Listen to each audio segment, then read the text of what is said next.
CMRL Exalogic മാസപ്പടി ഇടപാട് കേസിൽ വീണ വിജയന്റെ ചോദ്യം ചെയ്യൽ പൂർത്തിയായി. 10 മണിക്കൂറാണ് ഇന്ന് ED ഉദ്യോഗസ്ഥർ വീണയെ ചോദ്യം ചെയ്തത്. കൊച്ചിയിൽ നിന്നും നിഷ ദിലീപ് തയ്യാറാക്കിയ റിപ്പോർട്ടിലേക്ക്.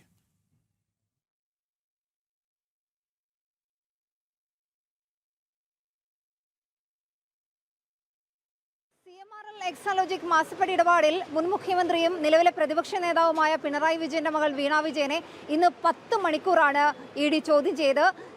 രാവിലെ 9:30 വീണ EDയുടെ കൊച്ചി സോണൽ ഓഫീസിൽ എത്തി. 10:30 തന്നെ ചോദ്യം ചെയ്യൽ ആരംഭിച്ചു.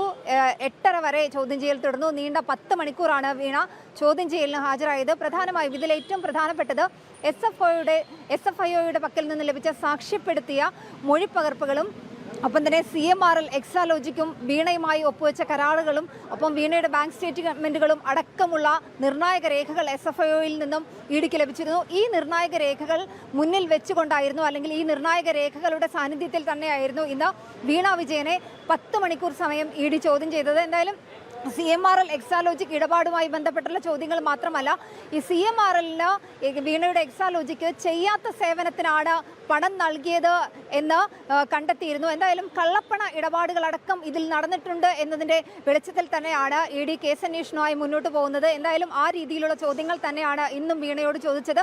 ഇന്നത്തെ ചോദ്യങ്ങളിലും വ്യക്തത വരുത്താൻ വീണയ്ക്ക് കഴിഞ്ഞിട്ടില്ല. അതുകൊണ്ട് തന്നെ ഈ രണ്ടാം ഘട്ട ചോദ്യം ചെയ്യൽ മാത്രമാണ് ഇന്ന് പൂർത്തിയായത്. ഇനിയും അടുത്ത ദിവസം തന്നെ, മിക്കവാറും വരുന്ന ചൊവ്വാഴ്ച തന്നെ വീണ വീണ്ടും EDക്ക് മുന്നിൽ ഹാജരാകേണ്ടി വരും. എന്തായാലും നിർണായകമായ ചോദ്യം ചെയ്യൽ തന്നെയാണ് ഇന്ന് കൊച്ചിയിലെ ED സോണൽ ഓഫീസിൽ നടന്നത്.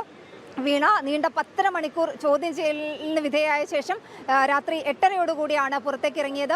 ഭർത്താവായ മുഹമ്മദ് റിയാസുമായാണ് വീണ രാവിലെ കൊച്ചിയിലെ ED ഓഫീസിലെത്തിയത്. എന്തായാലും നിർണായകമായ ചോദ്യം ചെയ്യൽ തന്നെയായിരുന്നു. ഇന്നത്തെ ചോദ്യം ചെയ്യലിലും EDക്ക് പല കാര്യങ്ങളിലും വ്യക്തത വരാനുണ്ട്. പ്രധാനമായും ഈ CMRL എക്സാലോജിക് ഇടപാട് മാത്രമല്ല, ഈ പണം വീണയുടെ അക്കൗണ്ടിലേക്കും CMRLന്റെ അക്കൗണ്ടിലേക്കും ഒക്കെ എത്തിയ പണം പ്രധാനമായും എങ്ങോട്ട് പോയി, എന്ത് കാര്യത്തിനാണ് വീണ വിനിയോഗിച്ചത്, ഈ കാര്യങ്ങളൊക്കെ തന്നെ, ആ കാര്യങ്ങളിലൊക്കെ ഒരു വ്യക്തത വരുത്താൻ ഇപ്പോഴും വീണയ്ക്ക് കഴിഞ്ഞില്ല. എന്തായാലും പിണറായി വിജയനിലേക്ക് അടക്കം അന്വേഷണം നീളുകയാണ്. അടുത്ത ദിവസം, അതായത് തൊട്ടടുത്ത ദിവസം തന്നെ, ചൊവ്വാഴ്ച തന്നെ വീണ ഒരുപക്ഷെ വീണ്ടും EDക്ക് മുന്നിൽ ചോദ്യം ചെയ്യലിന് ഹാജരായേക്കും. ക്യാമറമാൻ അനൂപിനുമൊപ്പം കൊച്ചിയിൽ നിന്നും നിഷ ദിലീപ്.